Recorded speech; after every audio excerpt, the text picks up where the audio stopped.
All right, ladies and gentlemen, here we go on a Wednesday, July 19th, 2023. We'll get our normal talk out of the way right away here. If you want to get a hold of the program, you can do that. The best way to follow along is on Twitter, at Wisconsin_FAM. That's at Wisconsin_FAM. You can follow along on TikTok as well. Search for Wisconsin_family. And then subscribe on YouTube, which is the main hub for the program. It's where the program is stored, as they say. YouTube.com/@WisconsinFamily1. That's YouTube.com/@WisconsinFamily, the number one. I'm 100% serious. I don't know about you. And I don't know about some of the people that I see on Twitter. But I am 100% serious about the Brewers bringing in Shohei Ohtani. Or at least making a run. They may not have the means by which to acquire him through their minor league system, which they'd have to give up prospects. I don't know if they have the means to do that. And I don't know exactly what that trade would look like. All I'm saying is that the Brewers should make a serious pursuit at Shohei Ohtani. I think I'm nuts. Look, I am more than happy to sacrifice the near future of the Milwaukee Brewers for a couple-month rental of Ohtani. And, you know, I keep having people tell me, well, that's just dumb. They're not going to be able to sign him. They don't have to mean... Well, duh. He's a short-term rental. Brewers aren't going to sign him beyond the season. I'm saying I'm willing to give up the Brewers' future for a couple of months of this guy. Here's my thing. The Brewers have been in Milwaukee for 52 years. They've been to one World Series. And that's something that still just gets brought up time and time again. It's the only thing that the entire organization has to celebrate is that one World Series appearance in 1982. And there's nothing else that we can ever talk about besides that. But to be fair, that's true. The Brewers have no other history than that 82 World Series. You want to count some dinky little things like a winning streak? Big deal. The hell cares? We're in this game for World Series. And if the Brewers, if that's not what they're in it for, if that's not what Brewer fans are in it for, then I don't know what the hell you're doing. But at some point over a 52-year span and only having been to one World Series, you need to pull the trigger at some point. Now, maybe they can't acquire Ohtani. Maybe they don't have the means in the minor league system to be able to do that. But they need to try. They need to try. They need to try to pull the trigger on this. They need to make it a serious pursuit. And I know people think I'm crazy.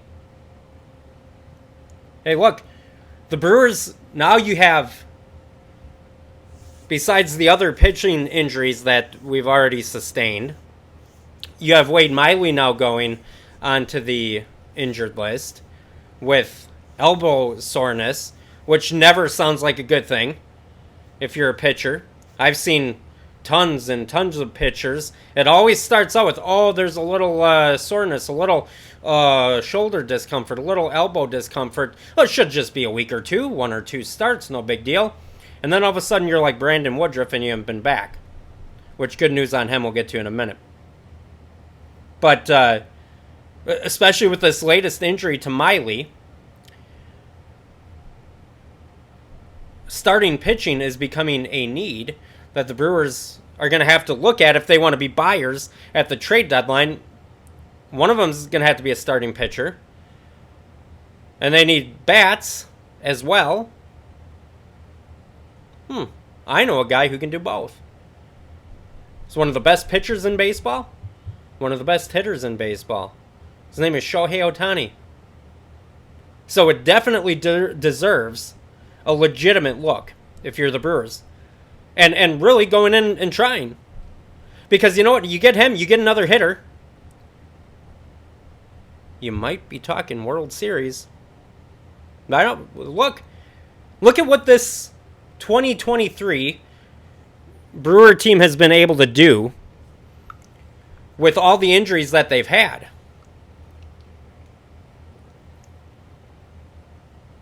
They've sustained a bunch of injuries and mediocre play from the offense, and yet here they are, 9 games over 500 and a 2.5 game lead over the Reds. So you can't tell me that this team doesn't have potential to be something special, that they don't have potential to make a World Series run if the right pieces are added. Now, I couldn't think of a better right piece than Ohtani. I'm just saying take it into real consideration. Because this team has potential to be something special. Now, don't get me wrong. I mean, if you could add someone like Cody Bellinger, who's been a name that's been floated out there a lot, Paul Goldschmidt, both of these guys within the division, I don't know how those trades would go down. I mean, I'd love to have either one of those too, not over Ohtani. I'd like to have him in addition to Ohtani if I could have everything in my world. But I mean, I'd be okay with those guys too. Just take this season seriously, Mark A. Don't be so damn cheap. Take it seriously because this team may have potential. May be special. Brewers lose 4-3 yesterday. I don't even know how they scored 3 runs. I have still a major burning question here. But how did the Brewers... How did they score 3 runs yesterday? The whole top of their order had no hits. All these guys at the top. It took what until you got down to like number 6 with Tapia, Terang,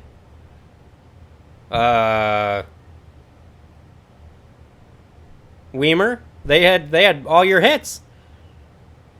Let's see, what was the lineup last night? It was Yelich. Was it Yelich, Contreras, Adames, Winker, of course, in the cleanup spot. And then 5 was Owen Miller, who almost hit a home run. But all those guys went 0 for 4 at the top 5 guys. But still the Brewers able to score 3 runs. But that top half of the order for the Brewers has to be better. I don't know how it's going to be as long as you have Winker in that spot. Jesse Winker batted. He came into yesterday. Again, keep in mind, this is your cleanup hitter. This is the guy that Craig Counsell is looking at and saying, yeah, I think I'll put him in the 4 spot on purpose. Batting 200, 1 home run, 22 RBI. He's got like 2 RBI over the last 10 days. Ooh. Dude's been batting 2nd, 3rd, or 4th all year. And I don't know. Somebody on Twitter said, has anyone asked Craig Counsell about this? I don't know. But absolute pitiful shame on the Brewers media if nobody has. I don't know if they have or not. But if you guys haven't asked, shame on you. Because that's an easy, obvious question to ask Craig Counsell. Why the hell is Jesse Winker... Number 1, why is he in the lineup at all? Number 2, what the hell is he doing batting in the 4 spot? Again and again and again.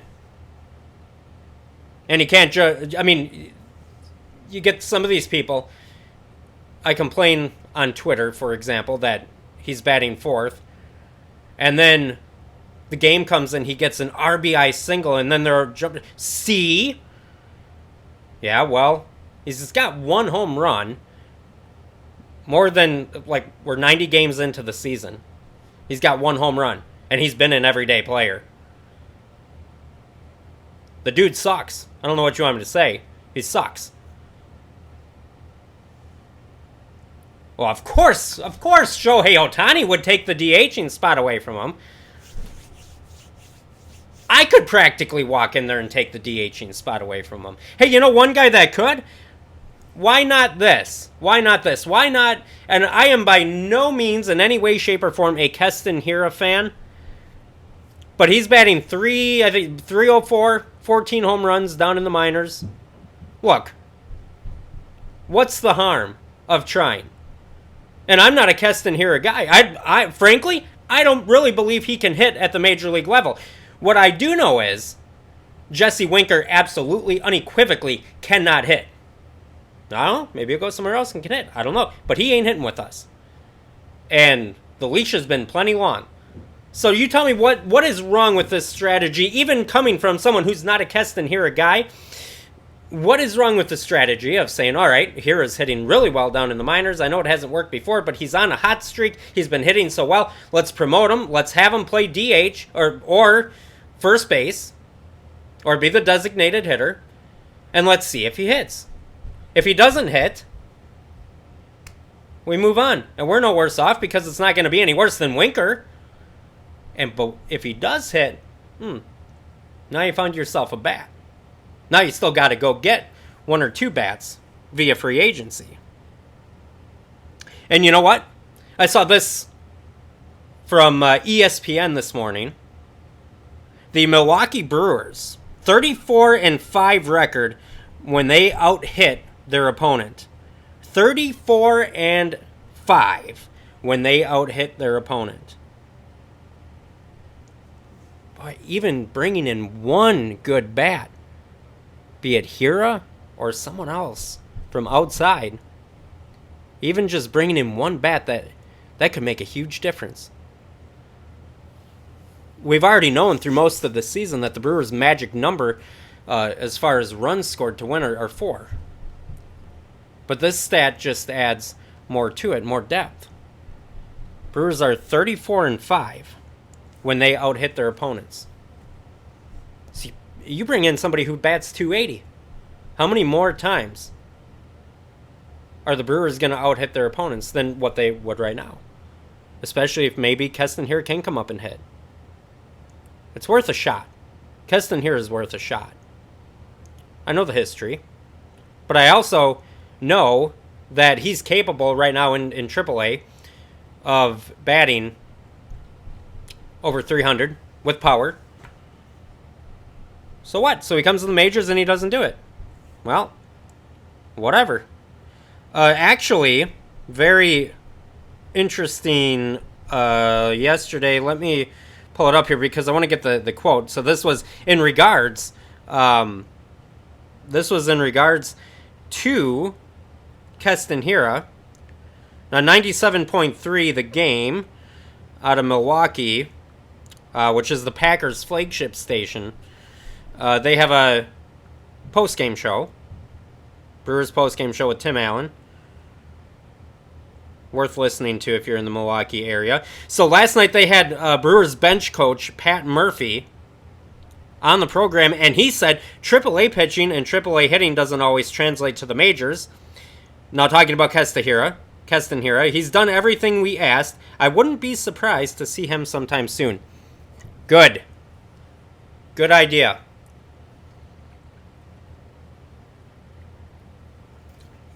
Drink of the day, Mountain Dew. Diet Mountain Dew. Always the best.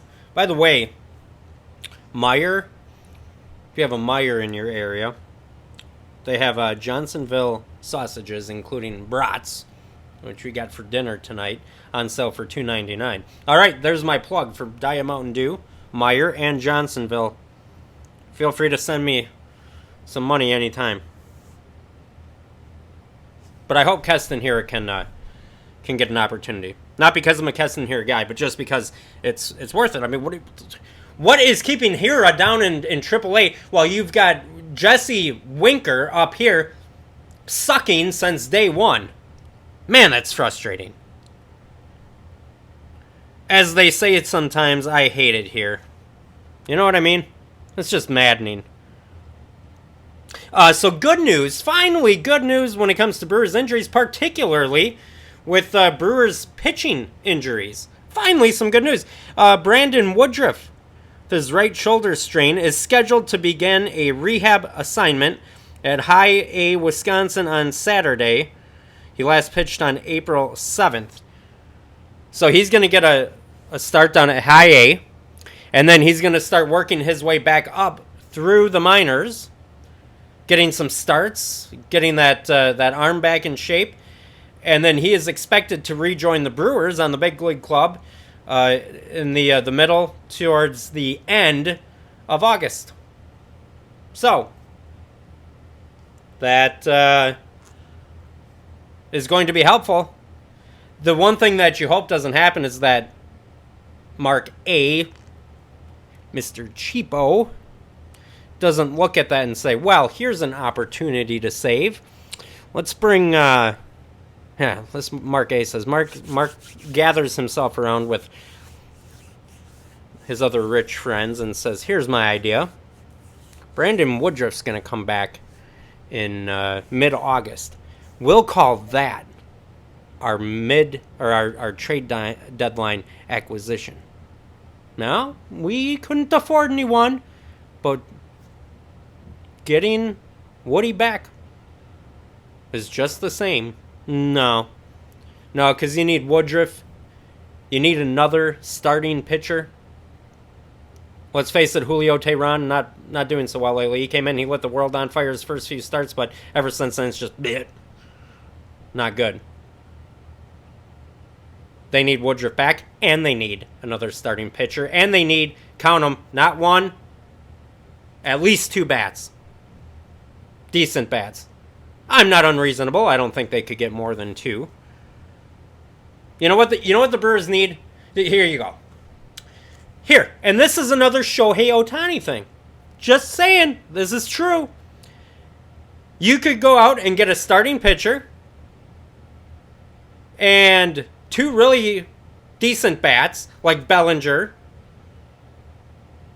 and maybe somebody equivalent to him, or you could get 1 great bat and still your starting pitcher and it be the same guy.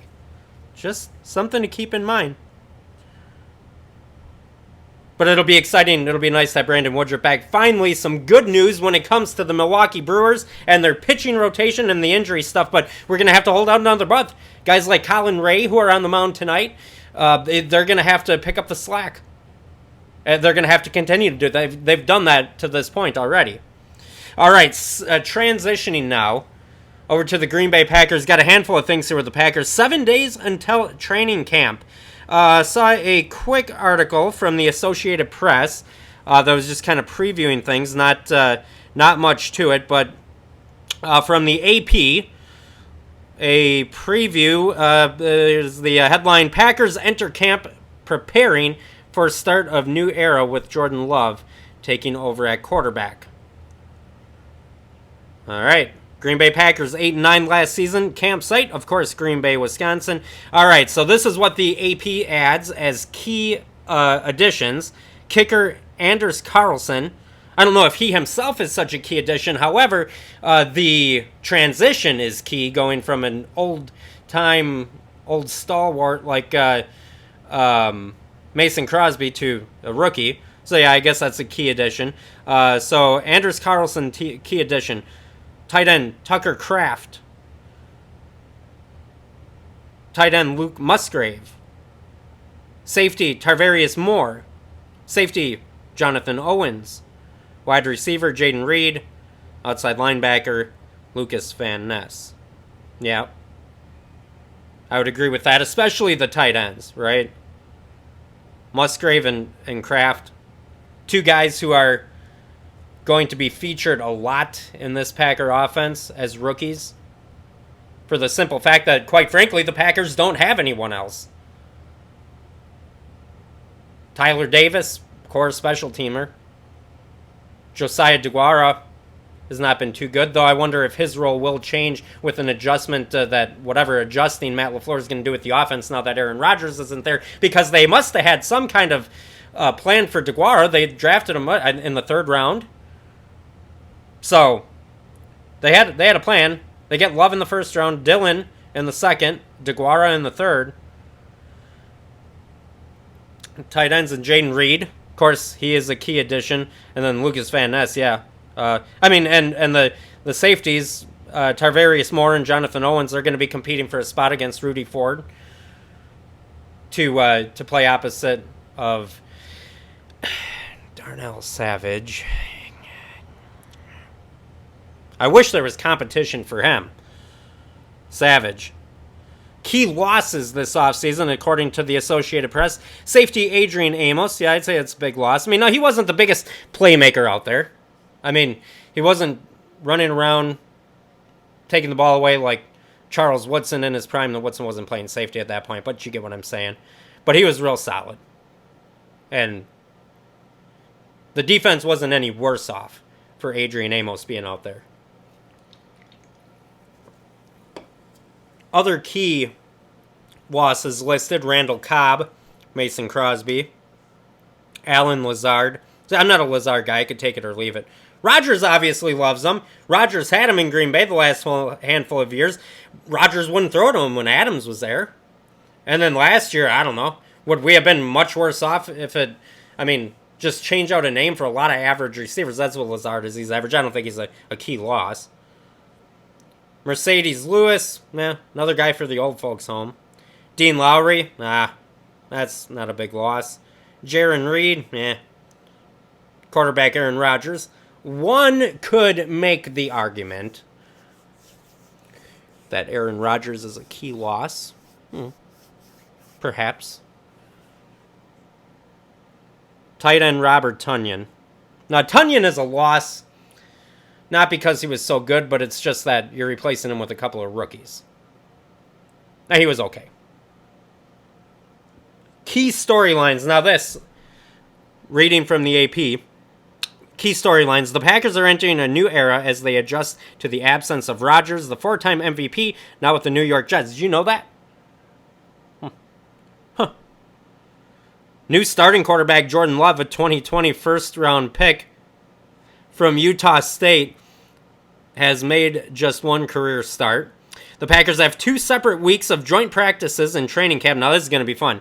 Against the Cincinnati Bengals and the New England Patriots, giving Love more opportunities to work with a young receiving group that has second-year pros Christian Watson and Romeo Doubs as its most proven options. The biggest question on defense is at safety as the Packers try to identify who will start alongside Darnell Savage, who's coming off a disappointing 2022 season. And there you have it. Packers preview, according to the Associated Press. Another Packers story. Now, this is why I said I don't think it would be a good idea to bring in an established veteran quarterback behind Jordan Love. You know, remember when I was talking about that not too long ago? People were suggesting, well, bring in Nick Foles. Bring in Teddy Bridgewater. So on. And I said, I don't know. Because the moment that Jordan Love struggles or makes a mistake, and he will because he's a first-year player, first-year quarterback, more specifically, he's going to struggle. A lot of Packer fans are going to be demanding that backup quarterback. And some people said, wow, that's crazy. That would never happen. Oh, yeah? Packers signed Alex Magoo. He was the MVP in the USFL this past season. This is from SI.com. An injured finger got Alex Magoo his opportunity with the USFL's Birmingham Stallions. He parlayed that chance into an MVP season, a USFL championship, and now a shot with the Green Bay Packers. The Packers, with Jordan Love set to take over as the starting quarterback and no backups who throw in a pass in the NFL, are signing Magoo following a Tuesday workout, a source told Packer Central. My point in this, I'm sure Magoo is very good. MVP of the USFL. I'm not, don't misunderstand, folks. I'm not degrading that. I'm not putting that down. I'm not saying that's not a good thing. It's not a big deal. But what I am saying is I'm already seeing Green Bay Packer fans who are very, very excited about this guy. Ooh, if things don't work out with Jordan Love, he was the MVP. Oh, he was the MVP in the USFL. So if things don't work out with Jordan Love, I'm excited for this guy. Jordan Love hasn't even played a snap yet. He hasn't made his first mistake. This MVP from the USFL, if he sticks around, Jordan Love comes out week 1, throws an interception. Oh yeah. There will be Packer fans. I think we should see what we have with Magoo. Book it. Book it right now. I know you think I'm nuts. Book it. Guaranteed. Now, this would happen. It already semi is happening with Magoo. But imagine how much worse it would be if you would bring in Teddy Bridgewater. I just don't think it's a good idea. Again, and here's been my theory the entire time. It's not that I'm opposed to having a solid quarterback or a solid backup quarterback, but look, if you get to a point in the season where something does happen to Jordan, now to me this job should be Jordan Love's all the way through. All the way through, no matter what happens. And I think the less pressure behind him of fans calling for his job, I think the better he will be, the better off he would be for it.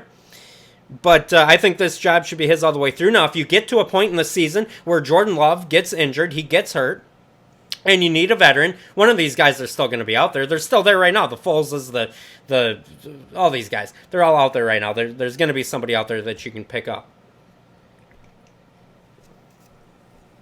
And if you need to do it at that point, then go ahead and do it at that point. That's fine. I just don't think we need to put any extra pressure on Jordan Love right now. Again, if you want to follow along, at Wisconsin_fam on Twitter. Going to get to some of your comments. At Wisconsin_FAM. I have something else here for the Packers, and I think I'm going to keep this in our prep for tomorrow's show. So stay tuned for tomorrow to see what that is about. I was going to get to it today. We're coming up on almost a half hour here, and I want to get to some of your comments before we log off, as they say. Wisconsin_fam. At Wisconsin_fam. Oh, I guess I could do this right away. I'm just looking at Twitter. Milwaukee Brewers. Now, I have not looked. I don't know who's batting where. Excuse me. I already complained before. Jesse Winker batting fourth. I see the Brewers just released the starting lineup for Game 2 tonight against the Phillies. I didn't look. I didn't even peek. I just saw it. But I didn't even look at anyone in the order. Let's read through this together and find out together. Brewers lineup tonight. Leading off, DH Christian Yelich. Batting second, catcher Contreras. Willy Adames. Batting third, Owen Miller. Batting fourth. That feels much better. Oh, yeah. Tyrone Taylor back in the lineup tonight. That's exciting. Jones playing second base. Monasterio third, batting seventh. Batting eighth, Perkins in left field. Weimer in center. Here, run through that again for you real quick. Yelich, Contreras, and Adames. Miller, Taylor, Jones, Monasterio, Weimer. And then Colin Ray pitching. I don't know. I've seen worse lineups. I love the Owen Miller at cleanup. Not that he's your prototypical cleanup hitter, but he's better than Jesse Winker. All right. Anyways, back to your comments. Let's see. What did we have here in regards to some of the things that we've talked about so far? When it comes to Jesse Winker, Ryan says, done with this guy. I think he means Winker, not me. I don't know, it could mean me too. But I think he means Winker. CL says, he is about to go from designated hitter to designated for assignment. You think so? I mean, I'd like to think that, but when you keep running him out there in the 4-hole, and you feel good about that, I mean, if they started moving him down the lineup or started keeping his ass on the bench for games at a time, then maybe. But they're sticking him in the cleanup spot. Eric says his skills have deteriorated badly. Yeah, I mean, that's kind of a nice way of putting it.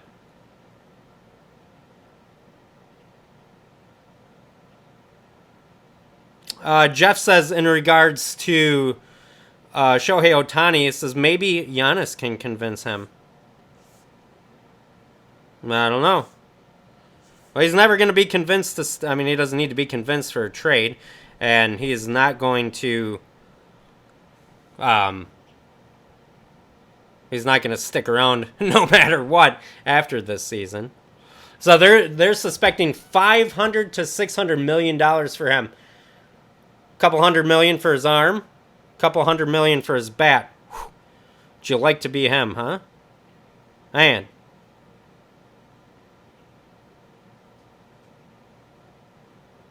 People, let me get to something else here. Let's see. Tommy says about Ohtani, he says the entirety of Milwaukee isn't worth what the man is going to ask for. It's probably just about true. Which, again, though,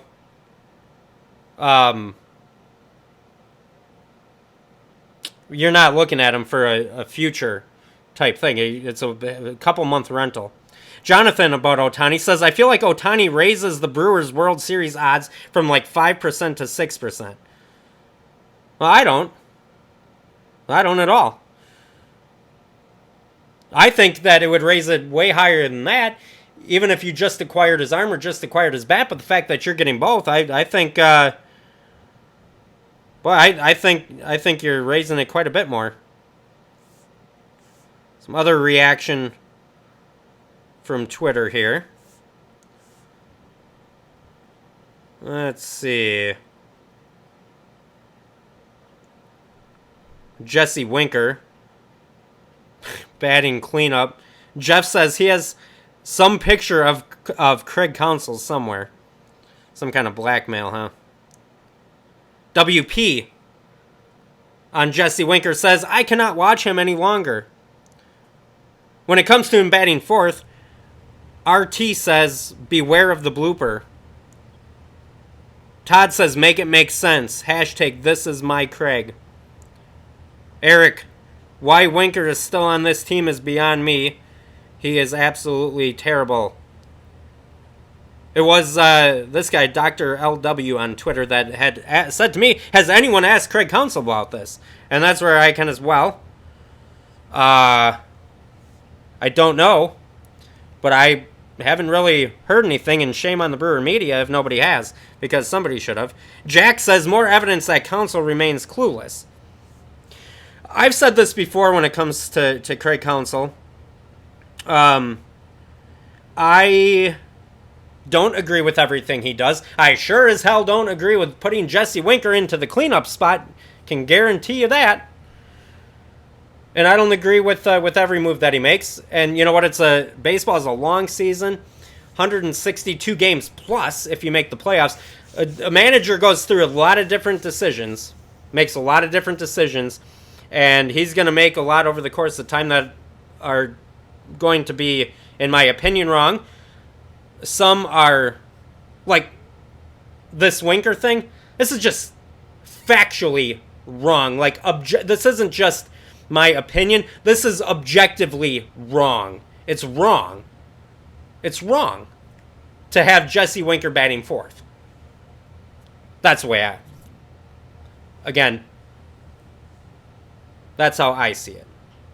But when it comes to Craig, I wouldn't call him clueless. Despite that, I think that Craig Counsell has won a lot of games over his time in Milwaukee with a cheap owner, Mark A., who, let's face it, ladies and gentlemen, has just, he has failed to provide Craig with a lot of good resources. You know, it's kind of taking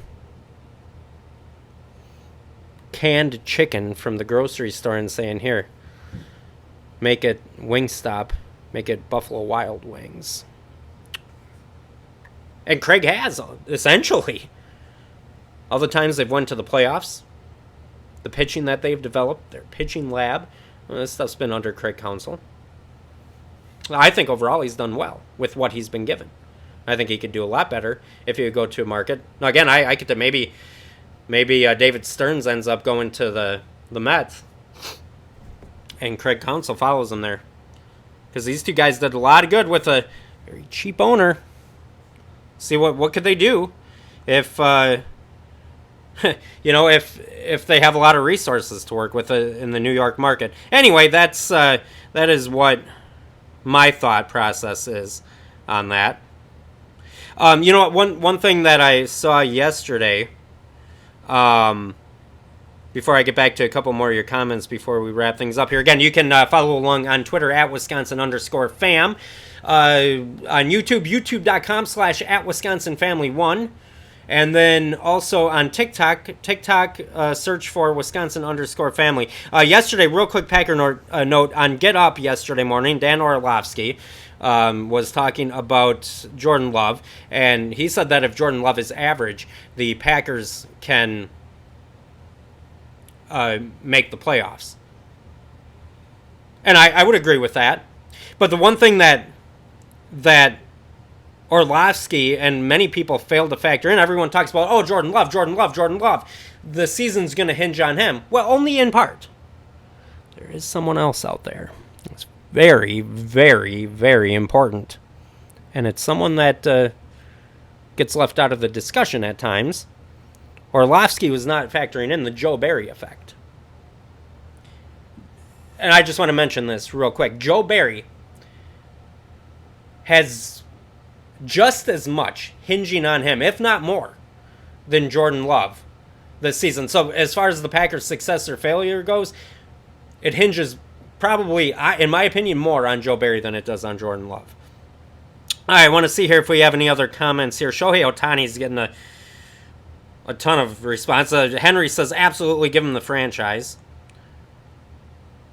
Let's see. Casey says, you need 2 more bats that Ohtani to be a contender. Maybe Keston here is one of them.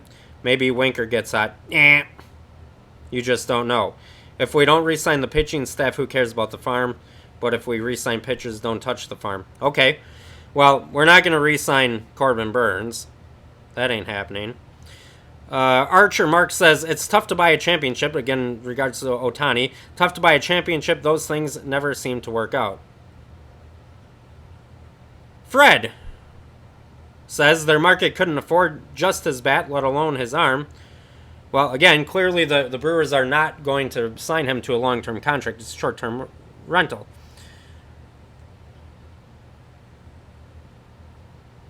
Jordan says it would take more than him for the Brewers to win the World Series. Probably another bat and pen arm. Aaron says the Brewers will never win a World Series. That's impossible. Yeah, I hope that and it could be. So I've always said about the Detroit Lions, their destiny, their reason for being created into this universe was to lose. And I hope that's not the Brewers. And yes, the Brewers may need more than Shohei Ohtani. Though, to be fair, the Phillies made it into the playoffs last year and got hot and went on a run to the World Series, and they weren't exactly where the Brewers would be with Ohtani plus a pitcher and another bat. You know what I mean? So it could be done with just Ohtani. It could be done without Ohtani, to be honest with you. But despite what one person said, that, well, it raises it like 1%. Nah, it raises your chances of going to the World Series exponentially. All right, that's going to do it for today. We're way over time, almost to 40 minutes. Want to thank you for listening in here today. We'll see you back here tomorrow on a Wednesday. Ladies and gentlemen, take care. Have a great night.